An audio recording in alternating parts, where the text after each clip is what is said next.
네, 미국과 이란의 휴전 시한이 사흘 앞으로 다가왔습니다. 하지만 호르무즈 해협을 두고 양측이 또다시 힘겨루기를 하면서 종전 협상도 불투명해졌습니다. 조한범 통일연구원 석좌 연구위원, 또 조비연 세종연구소 연구위원과 관련 내용 함께 짚어보겠습니다. 두 분 어서 오세요. 예, 안녕하세요. 자, 이제 미국과 이란의 휴전 시한이 미국 시간으로는 21일이고 이란 혹은 우리나라 시간으로는 돌아오는 수요일까지는 아직 시간이 좀 남아 있습니다. 임박하긴 했는데 지금 역봉차 또 재봉차까지 이어지다 보니까 협상 열릴까요?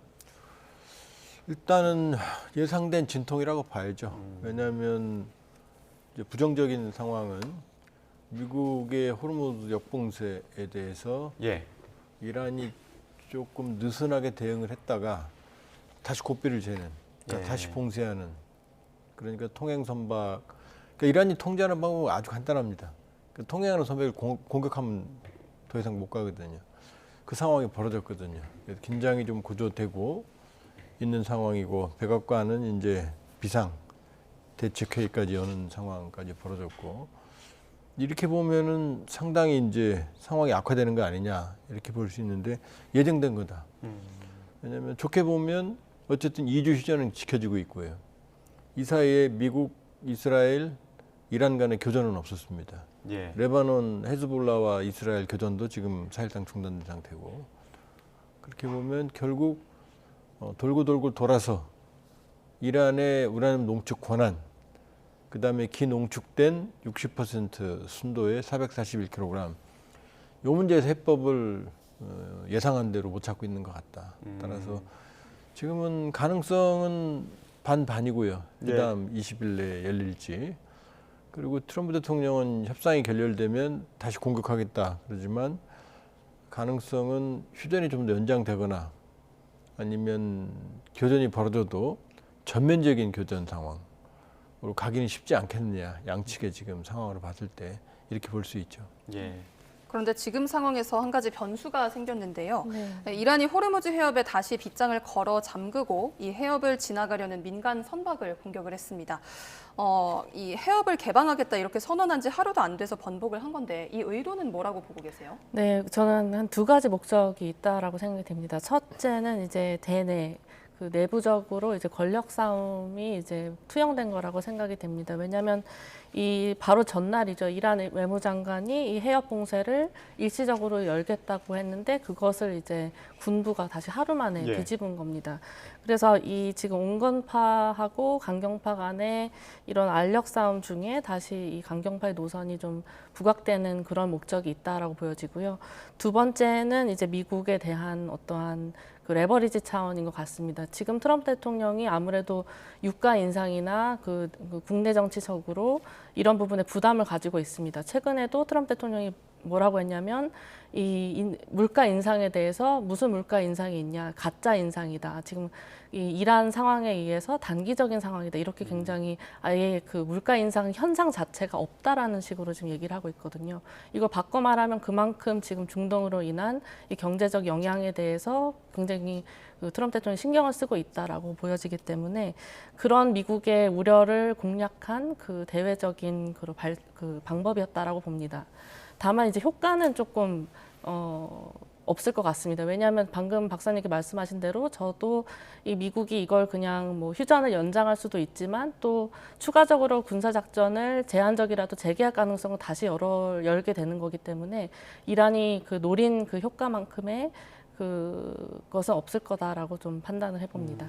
조비연 위원께서는 내부 알력 싸움도 좀 있을 것이다라는 분석을 해주셨는데, 협상을 위한 강경파와 온건파의 역할 분담입니까? 아니면은 미국과의 협상에서 지금까지는 합리적인 대화 상대였다고 트럼프 대통령 얘기했긴 했습니다만, 강경파로 돌아서면서 그 대화할 수 있는 상대가 좀 어려워졌다라고 봐야 되는 겁니까? 일단 뭐 모든 가능성은 다 있죠. 갑자기 개방을 한다고 그랬다가 혁명 수비대가 나서서 이제 다시 폐쇄하는 국면이니까 그런 측면을 배제할 수는 없지만, 일단 모주타바라고 하는 이 라흐바르 신정 체제의 우두머리가 컨트롤 타워가 존재하거든요. 그런 상황에서 밑에서 심각한 이견 갈등으로 판을 뒤집기는 쉽지 않겠느냐. 그렇게 보면 저는 이제 강원파 간의 입장은 차이는 다 있습니다. 미국도 있죠. 벤스 부통령 같은 경우는 처음부터 전쟁을 반대했었다고 그러고 헤그세스는 이제 전쟁파였고 그렇게 보면 지금 문제는 이란이 예상하지 못했던 상황이 호르무즈 역풍세거든요. 그러니까 역풍세 카드에 대해서 이란이 느슨하게 대응을 하고 이 역풍세가 장기화되면 이란은 피해가 단기적으로는 견딜 수 있는데 장기화되면 압박이 커지거든요. 그러면 이란은 호르무즈 재개방, 그러니까 통제, 완화라는 카드를 미국에 던졌는데 미국은 여기에 대해서 반응이 없었거든요. 오히려 더 강화한다라고 입장이 나왔거든요. 그러니까 여기에 대해서 입장이 바뀌었을 가능성도 배제할 수는 없다. 그러니까 지금 어느 경우든 이 상황은 트럼프 대통령은 이게 일종의 외통수라고 생각을 하는 것 같은데 예. 그런 것 같지는 않다. 왜냐하면 미국이 압박을 받고 있는 게 호르무즈 봉쇄로 인한 유가 인세, 세계 경제 압박이거든요. 근데 미국이 역봉쇄하면 이란이 압박을 받고 이란이 손들고 나올 거다. 이건 단순한 셈법이고 이란이 견디기 어려우면 지금 이 같은 상황을 더 심화시킬 거예요. 어쨌든 호르무즈를 가지고 긴장이 고조되는 건 결과적으로는 세계 경제에 압박이 되거든요. 그러니까 이란도 그걸 알고 있다. 그러니까 이 호르무즈 카드를 자기들에게 유리하게 활용하는 방법을 지금 유화책을 썼다가 강경책으로 돌아서는 그런 상황인 것 같다. 이렇게 예. 볼 수 있죠.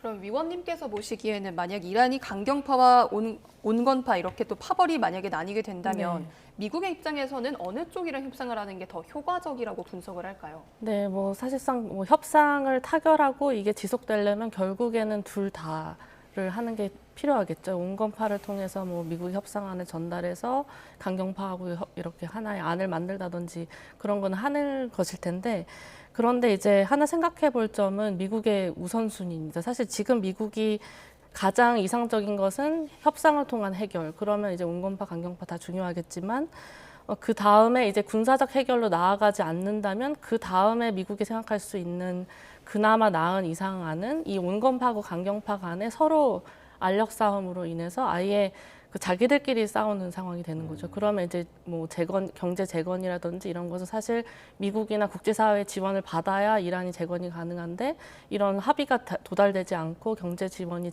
제한되고 지연되면 결국 내부 안에서 싸우고 그러면 미국 본토에 미칠 그 위협을 만들 수 있는 시간이 이란 자체에 주어지지 않는 거죠. 미국은 이런 것도 뭐 크게 나쁘지 않다라고는 생각할 것 같습니다. 일단 우선순위는 지금 협상안 타결을 위해서 둘 다에 대한 메시지를 관리하는 게 중요할 것 같습니다. 근데 미국은 미국 입장에서 지금 상황실 회의 긴급 소집했다고 하는데 네. 미국은 이런 상황들을 염두에 두지 못했을까요?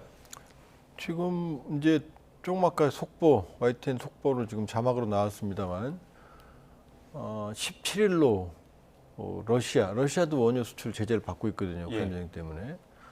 그 더 이상 연장은 없다고 그랬거든요. 예. 이란도 러시아도. 근데 한 달 또 연장했어요. 그러니까 17일 끝났어야 되는데 5월 16일까지 연장했거든요. 예. 이 얘기를 해석해 보면 이란은 못 거뒀지만 러시아는 풀어줬다는 얘기는 유가에 대한 압박을 미국이 느끼고 있다는 거죠. 그러니까 러시아까지 계속 압박을 하면 유가는 또 폭등할 거고 그렇다면 트럼프 대통령한테 부메랑이로 작용할 거거든요. 그 지금 유가가 이 휴전 기간 중에 조금 숨고르기에 들어갔지만 이게 만일에 결렬이다, 전투가 재개된다, 그러면 제가 보기엔 뭐 브렌트, WTI, 서부 텍사스 100불, 110불, 120불 가는 건 시간 문제거든요. 이미 미국 가계도 부담을 받고 있고 지금 뭐 YTN 저희 대담 직전에 주사기까지 플라스틱까지 영향을 받을 정도니까 그러니까 그 대목을 좀 주고 발 필요가 있죠.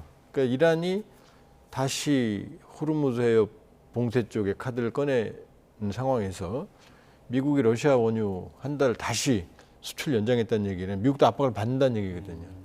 그러니까 이런 부분들이 종합적으로 점검이 되고 있을 거다. 그러니까 지금 아마 회의가 열렸다면 전면적인 이 전투 재개 이쪽 여론보다는 협상을 연장하자는 쪽의 여론이 지금 상황으로 러시아 그 수출 연장 그 카드로 봤을 때는 그 가능성이 좀 더 커 보인다. 그러니까 지금 뭐 2, 3일 시간이 남았습니다만 일단 협상이 재개될 가능성은 배제할 수 없다. 그리고 결렬돼도 즉각적인 상황 악화는 양쪽 다 부담이다 이렇게 볼 수 있어요. 예. 네, 또 동기 부분을 좀 살펴보면 앞서 미국이 이란 측의 선박을 통제하는 역봉쇄 전략을 펼쳤잖아요. 이 네. 부분이 오히려 이란을 자극했을 가능성이 있을까요? 당연히 그렇습니다. 지금 이란이 먼저 제시했던 10개 종전안, 그리고 6개 종전안, 그리고 자신들의 레드라인 4가지 이렇게 제시한 내용들을 보면은 대부분이 호르무즈 해협에 대한 자신들의 그 영향권 인정이라든지, 그리고 뭐 전쟁 재건, 그리고 이란에 대한 경제 제재 해제, 그리고 지금 동결돼 있는 원유 관련된 그런 대금에 대한 이런 제재 해제 이런 것들을 요구하고 있거든요. 그만큼 이란이 가진 유일한 협상 카드는 호르무즈이고, 그리고 이런 경제적인 영향에 많이 노출돼 있는 게 이란입니다. 그렇기 때문에 지금 그것을 미국이 다시 역봉쇄로 막았다라는 것은 지금 이란에 들어가는 그 원유의 수입이나 이런 것들을 쥐겠다라는 것이거든요. 그러면 이제 이란이 더 내놓을 카드는 사실 뭐 고속정으로 가가지고 이런 발사하는 그 정도인데, 그걸로는 지금 미국을 상대할 수 없기 때문에 이란이 좀 강경하게 대응할 수밖에 없는 그런 상황이라고 보여집니다. 미국은 또 강경하게 나오고 있습니다. 호르무즈 해협뿐만 아니라 다른 해양으로 다니는 이란 선박들도 다 납포할 거야, 이런 이야기를 미 합참 쪽에서 하고 있단 말이죠. 이게 가능한 겁니까? 말풍선입니다. 예. 왜냐하면 그렇게 하고 싶겠죠. 왜냐하면 현재 미국의 함정 전력이 상당히 지금 곤란한 상황이거든요. 지금 호르무즈 해협 봉쇄에만, 그러니까 아무 배나 다 호르무즈 해협을 봉쇄할 수 있는 게 아니고 적어도 이지스급 구축함 정도 돼야 되는데, 미국의 주요 함정이 한 300척 되거든요. 근데 이지스급이 한 80여 척 됩니다. 그럼 해군 함정은 80척이라고 하더라도 다 가동되는 게 아니라 일부는 MRO, 수리, 보수, 그 다음에 일부는 교육훈련, 휴식, 그리고 일부가 3분의 1 정도가 작전에 투입되거든요. 지금 주요 함정의 41%라고 언론에 나오지만 27척, 그게 거의 다예요, 사실은. 나머지 지역은 거의 정상적인 작전이 안 됩니다. 근데 그 넓은 해양에서 어떻게 다 선박을 납포합니까? 예. 그러니까 그러고 싶다, 압박을 한다는 카드인 거지. 지금 호르무즈 해협에 있는 선박 함정들도 지금 포드함, 지금 항모가 링컨함이 아라비아에서 주역이고, 포드함이 세탁실에 불렀던 포드함이 지중해에 있는데 지금 기록을 경신하고 있어요. 거의 1년 돼가요, 작전이. 피로도가 너무 누적돼 있어요. 부시함은 아직도 오지도 않았어요. 그렇게 보면 전 세계를 봉쇄한다. 그럼 뭐 만능이죠. 그거는 압박 카드다. 그리고 일부 사례를 보여줄 수도 있어요. 압박을 하기 위해서. 그러나 미국도 지금 벅차다. 예. 해상 봉쇄 이렇게 볼 수 있어요. 네, 이와 함께 아까 저희가 리포트로도 보여드렸는데 미국이 경제적 분노 작전이라고 해서, 그러니까 이란 경제 숨통을 조이면 종전 합의를 앞당길 거라고 판단을 한 것 같은데, 네. 위원님께서 보시기에 정말 좀 현실적으로 가능할까요? 이런 전략이? 일단은 그런 효과는 있을 거라고 보여지고, 그렇게 지금 미국이 추진하려고 하는 것 같습니다. 주목할 만한 사안이 하나가 있는데, 지금 이란산 원유에 대한 미국의 최근 결정입니다.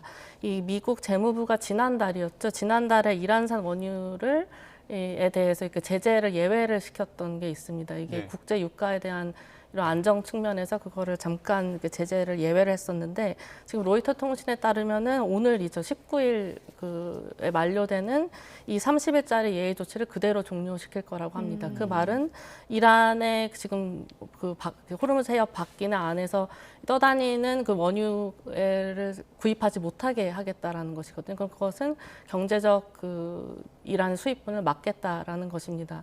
그래서 저는 사실 군사작전 가능성도 미국이 염두에 두고 있다라고 봐야 된다라고 생각을 합니다.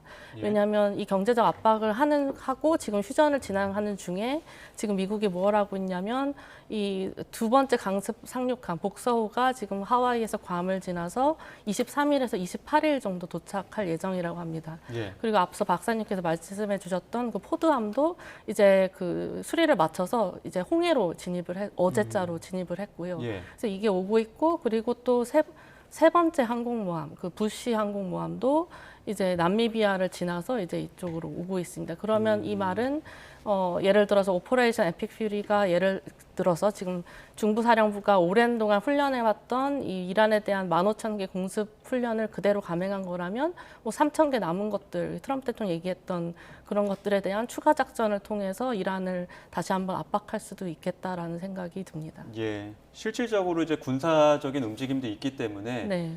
그 카드도 염두에 둬야 된다. 살아있는 카드다 이렇게 분석을 하고 계신 것 같은데요. 경제적 조치 가운데 지금 미국이 다른 해양들도 그렇고 이란에서 나가는 원유 수출함들도 다 막겠다는 거 아닙니까? 예. 근데 이게 오히려 중국을 또 압박하는 수단으로도 활용되고 있다고 해서 이건 어떻게 좀 해석해야 됩니까? 일단 이란에 장기적으로 이란을 말려 죽이겠다, 경제적으로 말려 죽이겠다는 전략이거든요. 근데 시간은 좀 걸리죠. 당장 효과가 나타나는 건 아니죠. 그런데 이제 중국이 긴장하기 시작을 하죠. 왜냐하면 중국이 이란에서 약 한 10% 정도 예. 해외 원유를 의존을 하고 있는데 이게 시가보다 매우 쌉니다. 한 20에서 50%. 그러니까 베네수엘라도 재미를 봤는데 막아버렸거든요. 그럼 다 합치면 한 15%, 최대한 20% 가까이 될 텐데 이게 이 저가의 원유가 중국 물가를 안정화시키는 데 상당히 도움이 됐거든요. 유가를 낮추니까. 예. 근데 이게 막혀버리면 중국 내 인플레이션 압박이 더 커지거든요. 안 그래도 경제 상황이 좋지 않은 상황인데. 그러니까 이 이란의 역봉쇄, 그러니까 이란에 대한 역봉쇄, 호르무즈 역봉쇄가 나오니까 시진핑 주석도 직접 언급을 했죠. 그동안 전략적 모호성을 유지하다가 이란 문제에 직접적으로 미국을 비난하는 그런 메시지들이 나오고 있거든요.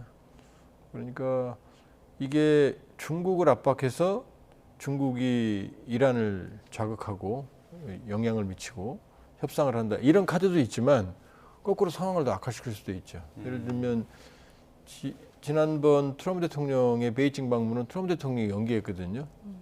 근데 거꾸로 이 상황이 악화되면 시진핑 주석이 미중 정상회담 개최를 거부할 수도 있죠. 예. 그러면 이게 이란에 대한 영향을 주려고 했던 게 다시 미중 경제 정쟁으로 갈 수 있습니다. 그러면 트럼프 대통령이 중국에 대한 관세 압박을 완화했던 건 미국산 대두 수입 중단, 히토류 카드, 이게 미국한테 아주 아프거든요. 예. 여기까지 이어질 수 있거든요. 그러니까 카드가 그냥 단순하게 카드로 끝나는 게 아니라 국제 정치는 생물처럼 작용과 반작용이 있거든요. 계속 살아서 움직이니까 지금 저 카드가 꼭 효과적이다. 미국에게만 유리하게 할 수 있다. 이렇게 볼 수는 없죠. 예. 이 다음 달 중순으로 예정된 미중 정상회담에도 영향을 줄 수 있다 이렇게 말씀을 해주셨는데 어쨌든 이란 입장에서는 이 해협 통제권을 협상의 지렛대로 쓰고 있는 모습인데요. 미국이나 국제사회 입장에서는 이런 요구를 당연히 이제 받아들일 수 없다 이런 입장인 것 같은데 이 접점을 어떻게 찾아갈 수 있을까요?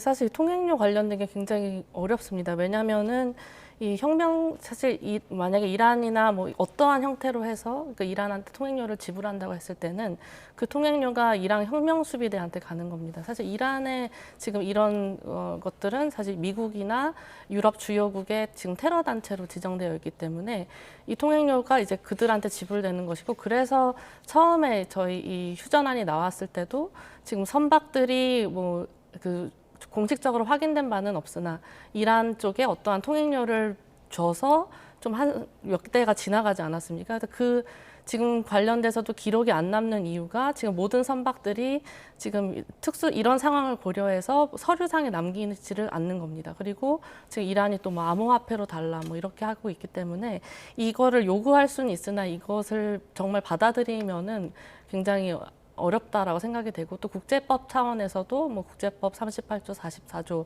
해양법에 따른 그런 것들을 인용하는 거기 때문에 나중에 다른 해협에서도 이런 상황이 발생했을 때 이것을 어떻게 막을 것인지 이런 영향을 다 생각하면 통행료에 대한 논의는 있을 수 있으나 실제 실현이 되면 더 많은 문제가 야기될 것 같다라고 생각이 됩니다. 근데 자꾸 그 국제법도 문제고 실현 가능성도 적은데 그 현지 언론, 미국 언론에서도 계속 이거 미국이랑 이란이랑 공동 징수하는 방안들도 얘기하고 있다라고 얘기하고 또 이란 쪽에서는 통행료는 아니지만 보안과 관련해서 환경보호 차원에서 서비스료를 받아야 된다 이렇게 얘기를 하고 있단 말이죠. 어떻게 봐야 됩니까?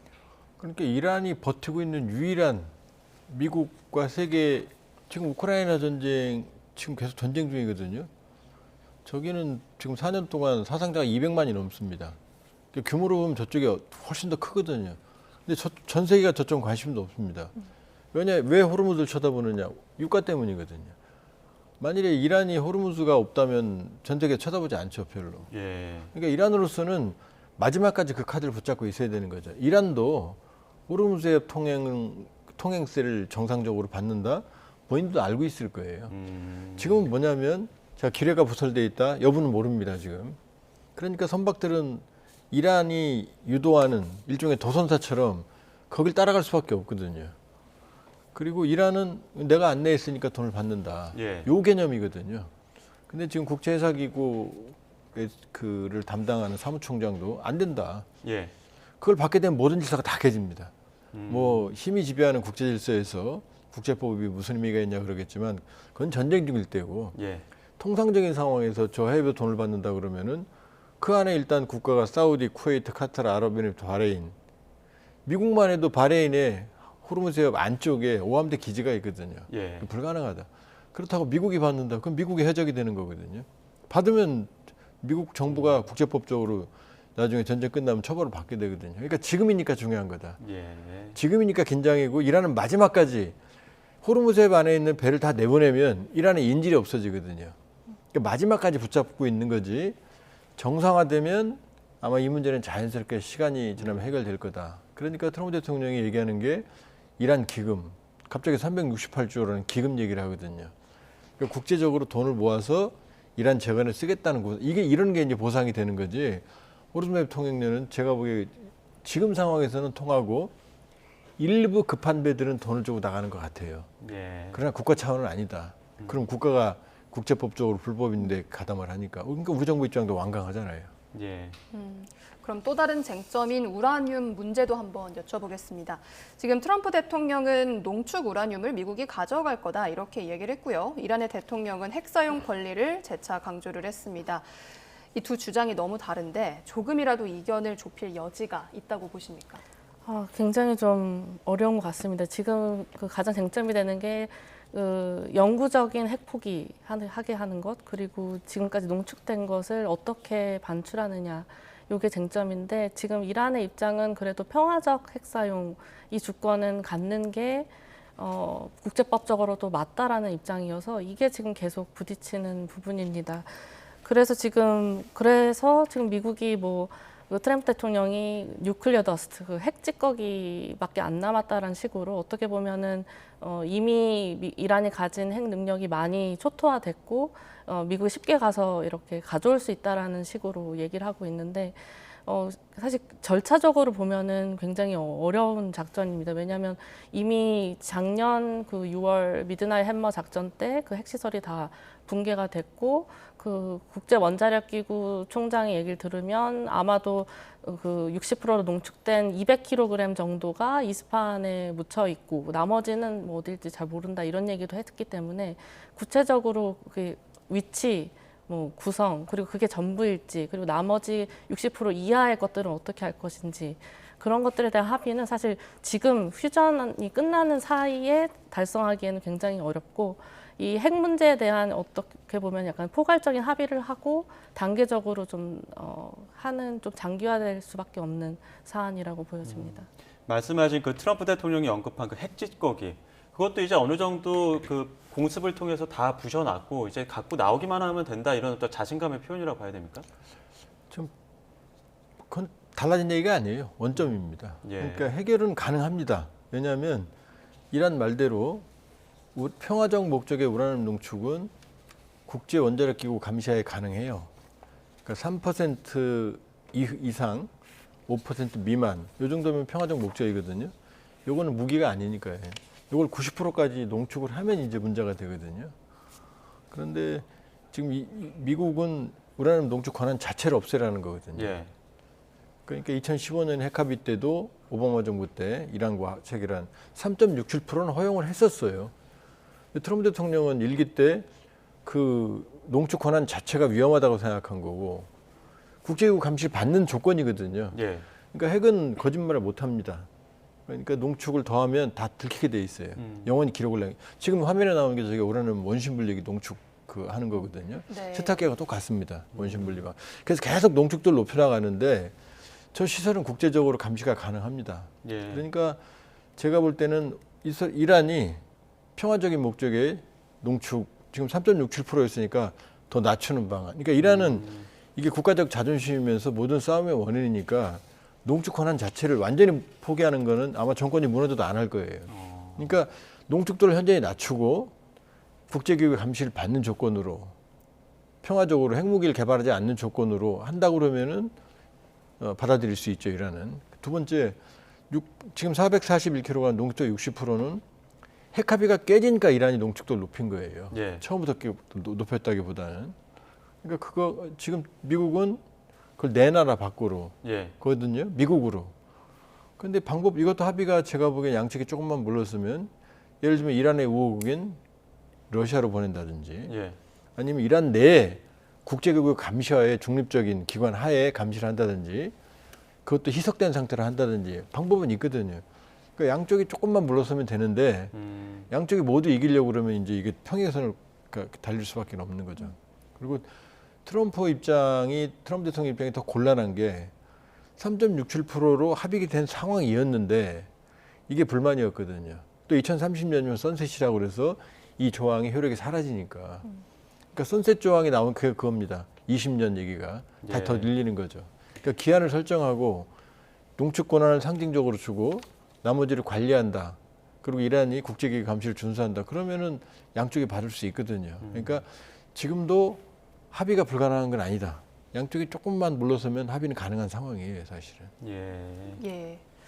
이제 휴전 시한이 사흘밖에 남지 않았습니다. 만약에 합의에 이르지 못하면 위원님 보시기에 미국과 이란의 다음 플랜은 무엇일 거라고 좀 생각되세요? 네, 일단 그 경제적인 이란에 대한 압박을 하기 위해서 이런 제재, 뭐 중국을 겨냥한 듯한 그런 세컨더리 보이콧 얘기까지 나오지 않습니까? 예. 이런 경제적인 그 이란의 수입원을 차단하는 쪽으로 할 수 있다라고 생각이 되고, 두 번째는 앞서 말씀드렸던 이 군사 작전에 대한 재개 가능성도 있다라고 봅니다. 아까 항공모함이 도착하고 뭐 이런 상황이 됐을 때, 그리고 최근에 헤그세스 국방장관이 계속 얘기한 게 뭐냐면 버튼을 누르면 바로 재개될 수 있게끔 했다라고 얘기하는데, 그 푸시 더 버튼이라는 말이 6월 달에 감행했던 B2 전략 폭격기를 보내서 했던 그런 공습을 좀 암시하는 것도 있거든요. 근데 지금 그거하고 마찬가지로 B-21 전폭기 사진을 계속 첨단 전폭기를 계속 보여주고 있는데, 지금 이란의 상황이 이미 지금 방공망 같은 게 다 초토화됐기 때문에 B2 같은 경우는 3 정도의 레이더로 잡히고 B21은 골프공 정도, 거의 그냥 가서 또 추가로 한 남은 3,000개의 표적을 또 추가적으로 때릴 수 있다라고도 보여지거든요. 이런 군사적 압박을 통해서 이란 내부한테 사실 승복하라는 것이죠. 지금 미국이 지금 영구적 핵 포기 이런 것을 요구하는 것은 사실 상대방이 완전히 항복했을 때 받아들일 수 있는 조건이라고 저는 생각을 합니다. 지금 그래서 이란도 너무 과도한 요구라고 하고 있고, 그래서 이란이 정말 그 패배하는 순간이 왔을 때 어떠한 지금 미국이 원하는 그런 원안들이 받아질 것 같기 때문에, 그렇게 보면 군사작전도 일부는 필요할 수 있다라고 봅니다. 예. 이란 측에서는 최근에 그 무니르 사령관, 파키스탄 사령관이 테헤란 왔을 때 미국의 새로운 제안을 가지고 왔다. 우리 검토 중이고 아직은 답변하지 않았다 이렇게 얘기했는데, 여기서 새로운 제안으로 좀 활로를 좀 열 수 있는 가능성은 어떻게 보십니까? 지금까지 나왔던 게 이제 유일한 단서는 1차 협상 때 벤스 부통령이 우라늄 농축을 20년 유예하라. 예. 요 얘기거든요. 이건 굉장한 변화거든요. 왜냐하면 전쟁의 원인이 우라늄 농축 권한 자체를 없애겠다는 거였는데 20년은 기한을 설정했거든요. 그럼 20년 동안 안 하면 사실은 농축 권한을 없애는 건 아니거든요. 이란이 받을 수 있죠. 자존심. 근데 문제는 뭐냐? 20년을 농축 안 하면 사실상 농축 시설이 모두 폐기되거든요. 그러니까 그 시점을 20년으로 잡은 거거든요. 그러니까 요 기한을 줄이는 걸로 작업을 한다면 이 진전이 가능하다. 근데 트럼프 대통령이 계속 권한 자체를 폐기하겠다 그러면 이건 협상이 안 되죠. 그러니까 네. 무니르 국방총사령관의 안은 그 기한에 관계된 거 아니냐. 그다음에 기농축된 441kg. 그러니까 이란은 제가 보기에 농축 권한만 확보된다 그러면 그 기농축된 60%는 그건 불법이에요. 국제법적으로. 5%를 넘었으니까. 거기에 집착할 이유가 없어요. 그러니까 이란도 이걸 가지고 있다는 게 아니라 니네들이 어겼으니까 내가 올라간 거고 나도 화나서 그러니 정상화되면 이걸 희석시키겠다 다시 3%대로 요 입장이거든요. 그러니까 이것도 합의가 될 수 있다. 그러니까 돌고 돌면 농축 권한으로 갈 거다 아마 이렇게 볼 수 있죠. 알겠습니다. 여기까지 듣겠습니다. 지금까지 조한범 통일연구원 석좌연구위원, 조비연 세종연구소 연구위원 두 분과 함께했습니다. 고맙습니다. 감사합니다.